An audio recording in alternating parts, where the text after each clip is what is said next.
محاولة هروب جراح وقمر وزهرة.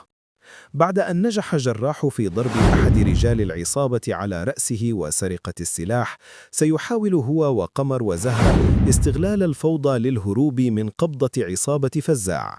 إلا أن الهروب لن يكون سهلاً، إذ ستبدأ العصابة بمطاردتهم في أطراف المدينة، ما قد يضعهم في مواجهة خطيرة قبل وصول أي مساعدة. 2. انتقال الأحداث إلى المدينة.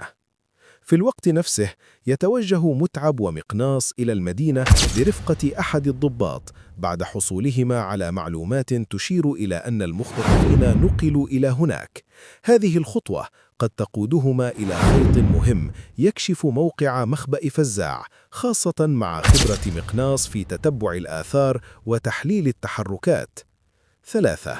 صراع الشيخ صقر الداخلي.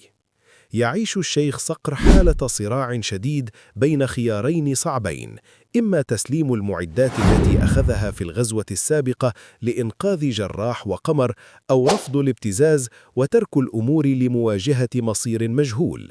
هذا الصراع قد يدفعه للتفكير بحيلة أو كمين يستدرج به فزاع بدلاً من الاستسلام لمطالبه.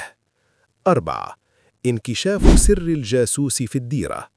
تقرر حسناء مواجهة الشيخ صقر بالحقيقة الصادمة، وتخبره أن شقيقها مساعد هو الجاسوس الذي كان ينقل الأخبار إلى فزاع داخل الديرة. هذا الاعتراف قد يشعل أزمة كبيرة داخل القبيلة ويقلب موازين الثقة بين الجميع. 5. احتمالات مصير لطف.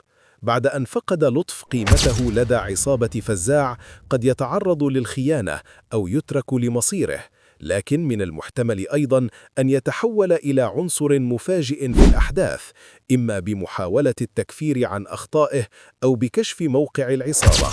مقناص سيكون له الدور الكبير في الحلقة، حيث أن مقناص يسعى لحماية سكره إذا سكره تعاونت معه على مساعد.